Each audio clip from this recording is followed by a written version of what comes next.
Well, hello.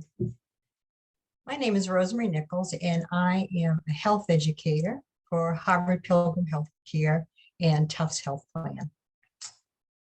And today we are going to talk about change and uncertainty.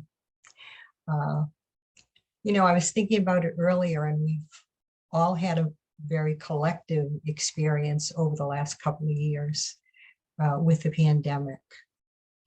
And some of us actually saw the situation in a little more positive light, in that we saw more time for family, maybe time alone to do schoolwork, for example, if we were working on projects, or maybe some of us really focused on the depression, the isolation, etc. The reality is we live life in the midst of change. Change will always occur. We marry, we divorce, we have children, we become empty nesters. We have jobs, maybe we leave those jobs or lose those jobs. We sometimes suffer illnesses or see them in family members, and then ultimately we age. So during the half hour today, what I'd like to do is focus on how do we manage the stress of that change, the transitions and the uncertainties. So I'm going to put a PowerPoint up, and I'm going to give you time. Certainly, if you would like to make any comments, any suggestions, if you have any questions, and I will address them at the end.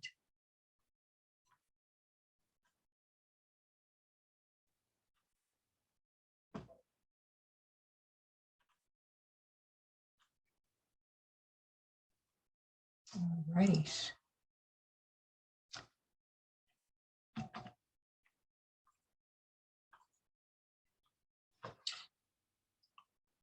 I love this little statement by Alan Watts. He was a British philosopher, writer, and speaker. The only way to make sense out of change is to plunge into it, move with it, and join the dance. So today we're going to start with some definitions, talk about the stress of change and its physiological, its mental, and emotional effects, potential opportunities for change, and then how to deal with change and its uncertainty in an adaptive way. So, what about change? The definition means to make something different. So this is an external event, all right? It's something, if you might say, that happens to us. And ultimately, in order to be successful with this change, we have to be flexible. We have to be able to adapt. And this is where the stress response comes in. We'll talk about that in a minute. And see any change, any difference that occurs as a new opportunity, as something positive. Because if we lament the old and we're angry or we're fearful or we don't want to move forward, we're really going to be stuck and we won't make that movement. We might have to give up that job, for example, or there may be other situations in life that end up being very negative. Change requires a willingness to develop new approaches, right? We may have to learn new skills, certainly if we normally don't see the glass as half full as opposed to half empty, we may have to make that change as well. We may have to ask for support, ask for help, which is something maybe we don't do. Ultimately, it requires us to develop and grow. And in fact, isn't that what we want in life? Do we want to stagnate? Really, throughout our whole lives, we want to improve. We want to develop. We want to grow and mature. Transition is the psychological process of adapting to a new situation. So in other words, this is what occurs within us. It's our response as opposed to change, which is the external event. It's going to require us to acknowledge the change that has occurred. We want to stay educated. We don't want to put our heads in the sand. We don't want to become paranoid. We want to be aware of what's happening. But we don't want to focus on the negative, the loss, the fear of change, the uncertainty. We want to be able to notice the positive. What have we gained? What's the benefit of the change? And to identify opportunities that will help us move forward. So maybe you're at work and you're expected to ramp up your computer skills for something, and you don't have those skills. And are there people in IT or educational technology who can help you with those things? Sometimes younger folks at home, maybe your kids, can help you develop those skills. So in developing those skills, for example, can help us to move forward. We can't deny that change and transition, our response, are stressful, okay? Because we make decisions, all right? And our decisions are gonna, revolve around these uncertainties. Am I gonna be able to do this? Will I stay? Will I go?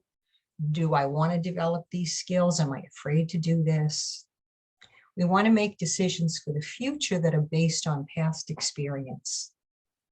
In other words, what's familiar. And this allows for habituation and a lowering of that stress response.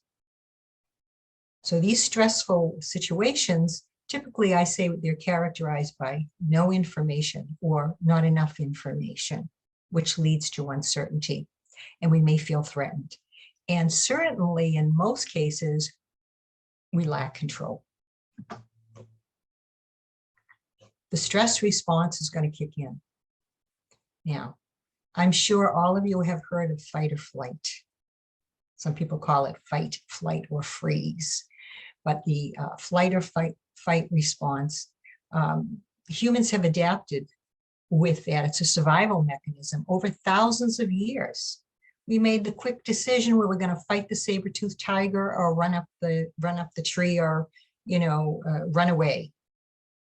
And physiologically and mentally and emotionally, our bodies would essentially go into overdrive and rev up and give us the energy, if you will, to make the changes that we needed and to move forward. And here's the stress response. Here's fight or flight.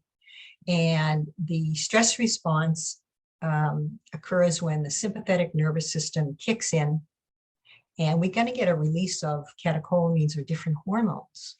One of the major hormones is cortisol. So in the short run, the stress response can be good. We call that eustress, EU from the Greek, eustress, positive stress. And with the right amount, it gives us the motivation to get things done.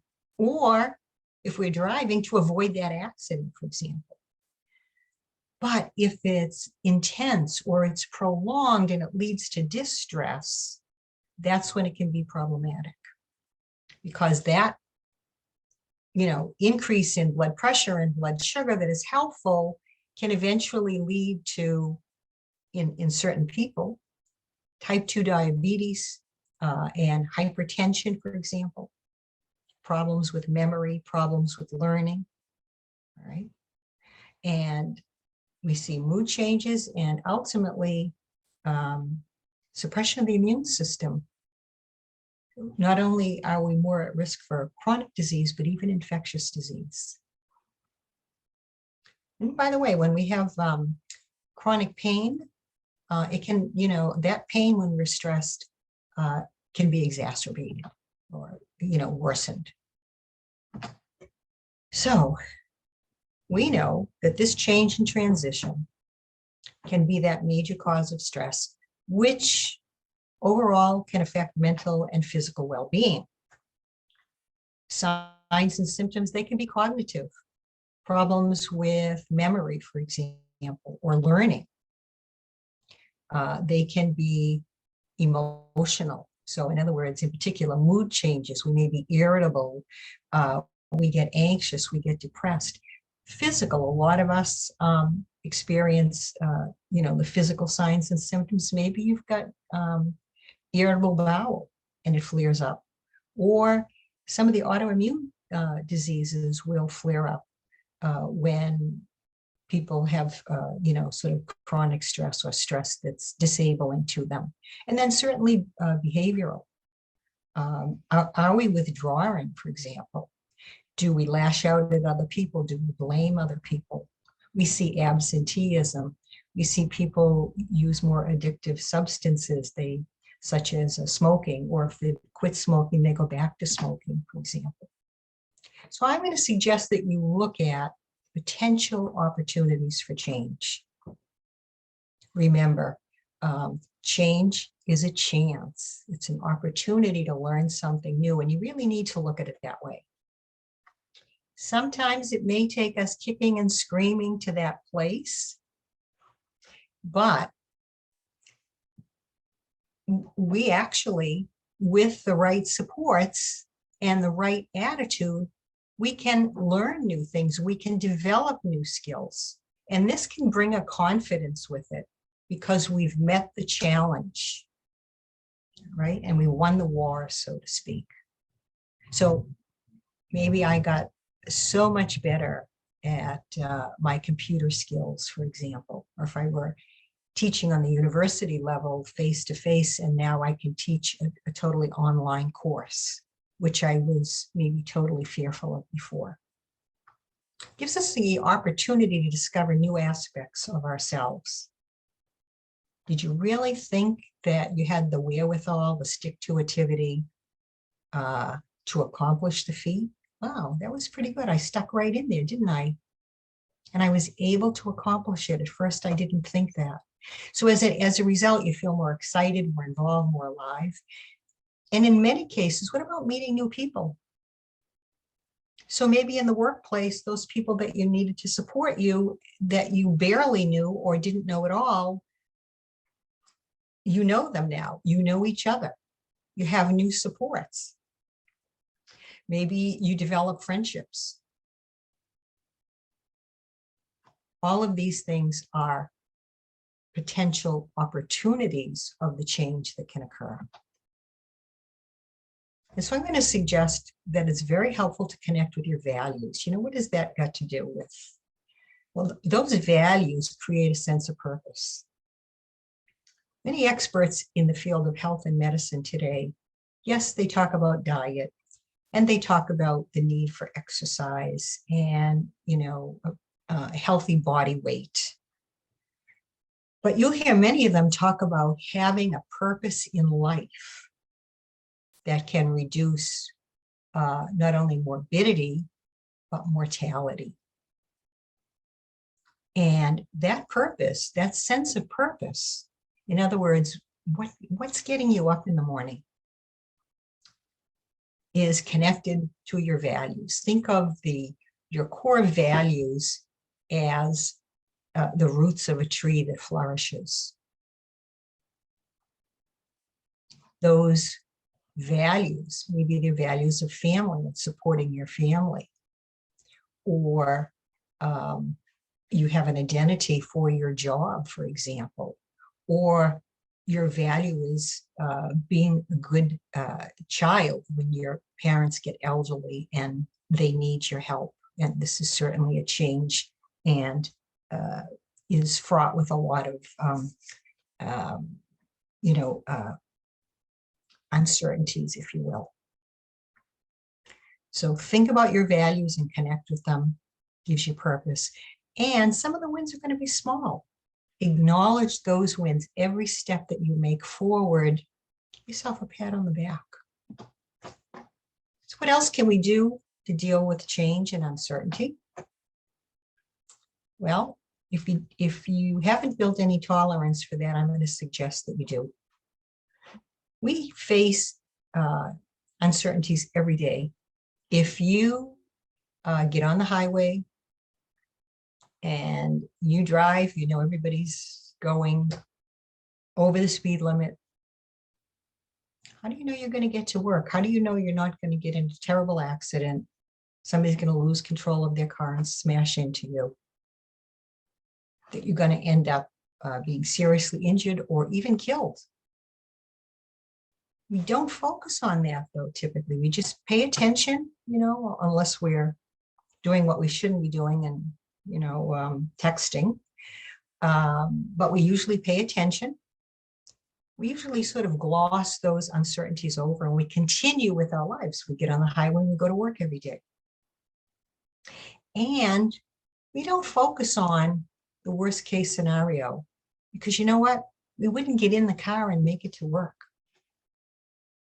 The same thing applies to the possibility of getting ill or someone you love getting ill and perhaps dying. We don't focus on that all the time. Remind yourself that change is constant. I mentioned a number of changes that occur through life. I was just talking to somebody yesterday, in fact, who works in a department store, and we were talking about all the department stores that we used to frequent that no longer exist. Change is constant. Another thing I'm going to suggest that we do is stay in the moment. We'll talk about the woulda, coulda, shouldas and how we let our minds run away with us and sometimes think the worst case scenario. But we're going to talk about mindfulness. And we'll talk about focusing on the things that you can control. So I want to talk to you briefly about something called internal locus, which means place, comes from the Latin plate, the word place. I'm going to talk to you about external and internal locus of control, because in the area of health education and in psychology, this is a term that's frequently used. To have an internal locus of control means that you have a belief that you have some control over what happens to you. And in fact, people who have this belief are less likely, for example, to smoke or to drink heavily.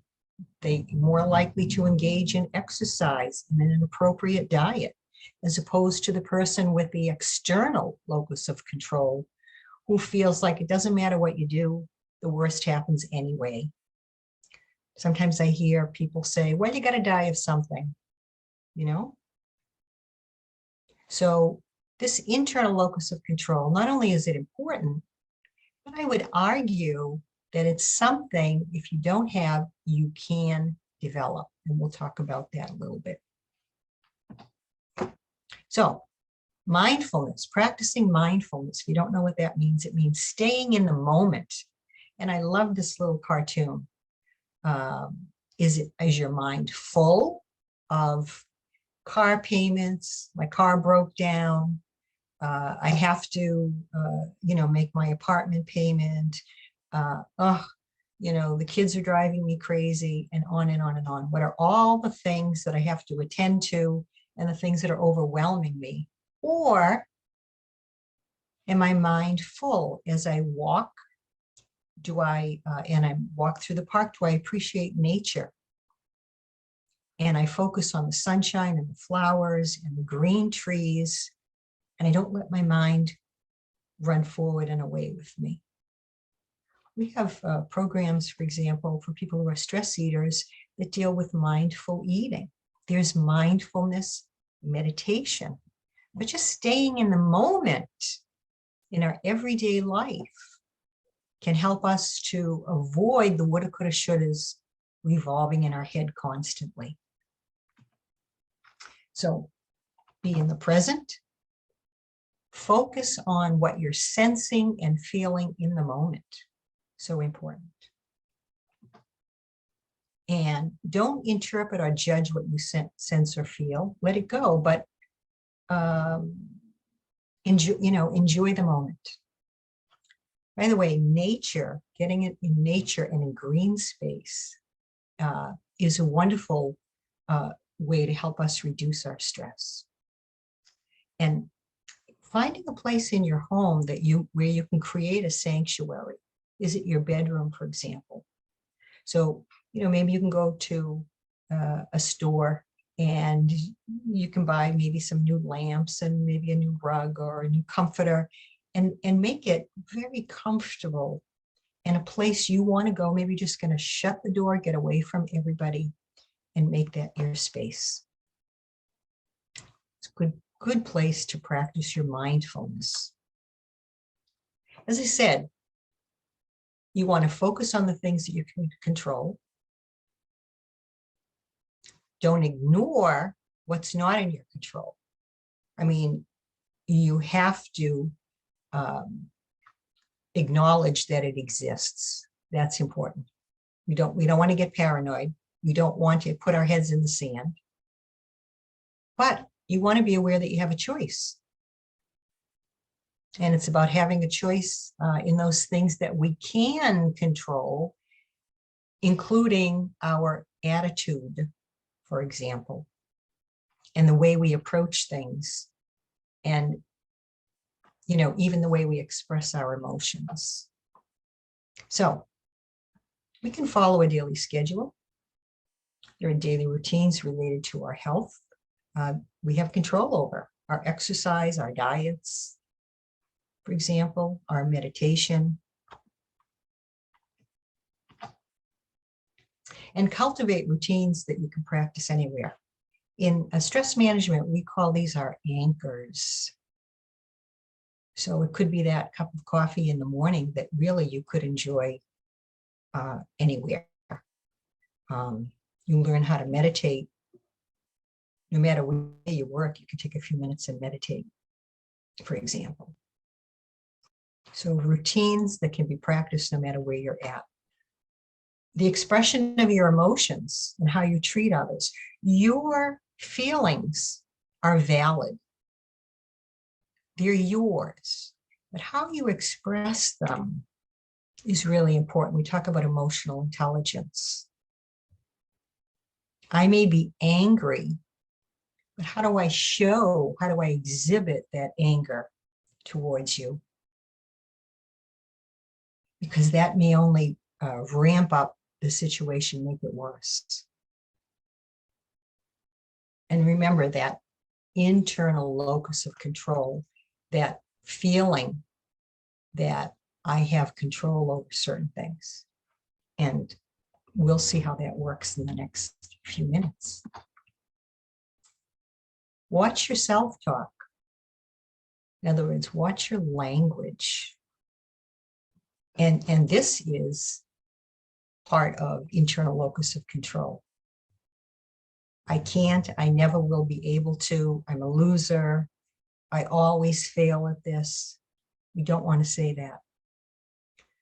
You can go online and type in positive affirmations for whatever, improving your body image, for example, change at the workplace, coping with the pandemic, whatever it may be. Remember that that sort of mantra, what you say over and over and over in your head, ultimately gets to be part of you. You get to believe it. It gets ingrained in your beliefs and your behaviors. We often hear the stories of people who remind their kids from the time they're little, you're never going to amount to anything. You're just like your father or your mother or whatever. And many times it comes to pass because we get to believe it. But we can also believe those positive things. So I'm asking you to balance the negative thoughts with those that are more positive. By the way, I love this little graphic to the right. This is really about the pandemic. And it focuses on what you can control, such as shutting off the news or, social media as it gets overwhelming, if it gets depression and creates a lot of anxiety, creating your own social distancing, your own positive attitude, how you follow recommendations about mask wearing or anything else, as opposed to the actions of others or the other people's motivations. Or I laugh here, remember the amount of toilet paper at the store. and set goals for yourself, but they need to be achievable. So for example, if it's related to as we come out of this pandemic and you're still unsure, set small goals for yourself. Well, I'm still not comfortable meeting with large groups inside, but I'm more comfortable meeting those individuals outside. So small goals so that you can achieve them. Those give you a sense of accomplishment, give you the sense that you're moving forward, increase your self-esteem. And when you accomplish those things, it enhances that piece of you that I call that internal, locus of control. Remember, you may not like the situation you're in, but you can choose to accept it. The woulda, coulda, shouldas. We do want to problem solve. That's important in any kind of stressful situation. How can I fix this? What are my alternatives? Well, that won't work. You brainstorm, but maybe I'll try, B, C, and D. I'll work on those. But don't ruminate on the negative events. Those are the woulda, coulda, shouldas. That's different from problem solving. Practice self-compassion. So whether it's the pandemic or something else, don't focus on the fact that I should be stronger. I should be more resilient, because we do need resilience, but we can build that. We can become hardier. But practice self-compassion. And as I like to say here, take your own advice to others. Maybe to someone else, you'll say, don't be so hard on yourself. Give yourself a break. You're doing the best that you can. Maybe you can try A, B, or C. Take that advice yourself. Reflect on past successes when you were uncertain, where you felt uncertain and you were in transition and you were successful. You might use some of those, maybe not all of those same techniques, but some of those, like asking for support, for example, just as an example, or, just maybe moving small steps and feeling accomplished. And I would also suggest that in the past, if you fell down, if you will, and you failed, think about, what did I learn? Why wasn't I successful? Why did I fail? In other words, learn to fail gracefully and learn from the mistakes. Reflect on those successes when you were in transition and move forward with those. I mentioned positive affirmations again, because otherwise we go round and round. I should have done, I could have done, why didn't I do this? And be realistic about your expectations. Accept the new reality. Some other suggestions. Learn to seek support if you don't do that. Ask for support. And by the way, practice altruism. It can help us reduce our stress when we help others, whether it's volunteering or helping others accomplish their goals in some way. And many of those people will then pay it forward, or, pay it back to us, if you will. So seek support, whether it's financial or learning new skills or just having someone to share your thoughts with. You want to maintain social ties. That's not the same thing as social media, right? Or Facebook, where you have, 10,000 likes. And limit that social media that's going to push a lot of negatives your way. I mentioned that you set some goals for yourself, achievable goals. Look up SMART goals on the internet. That's an acronym.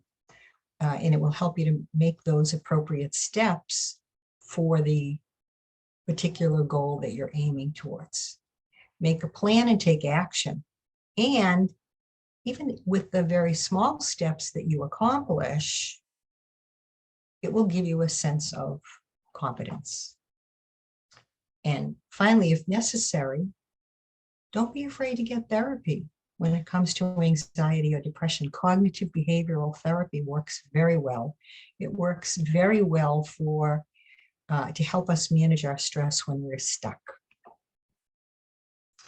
Remember, you want to focus on what you have or what the gain is as opposed to what you've lost. You might start a gratitude journal.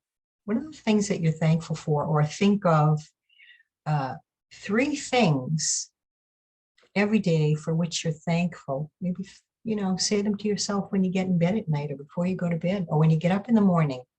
Start to see the glass as half full. Be more positive. And ask yourself how you can turn a negative into a positive. What changes do you have to make? Brainstorm these kinds of things with a friend. Don't be afraid to keep your sense of humor. So important. Get used to, don't be afraid to laugh at yourself. You can practice this. Think about something that maybe happened years ago that was devastating at the time that you can now laugh about. Practice that and watch humorous things, by the way. So if you watch TV or laugh at a good joke,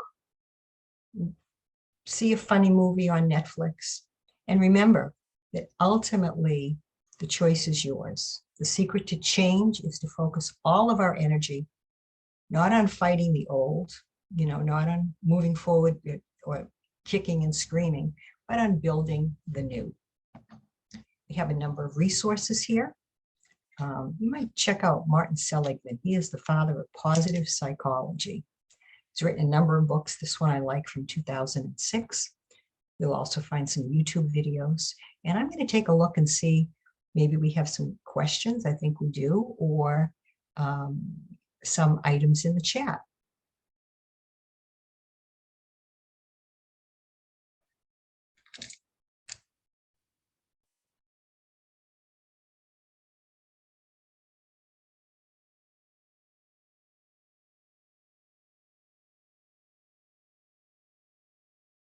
Okay, just some thank yous. Do we have any questions, any comments about change and moving forward?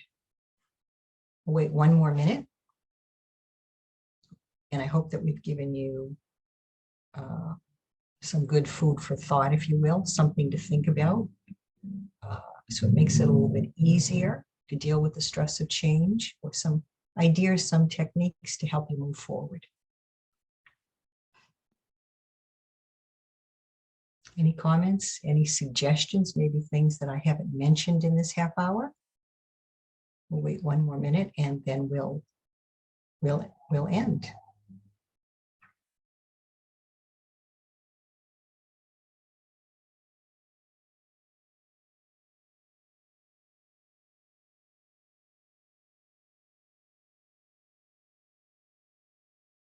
So I don't see anything. Again, I want to thank you for listening. And again, I hope that we've given you something to think about in a positive way. Bye-bye now.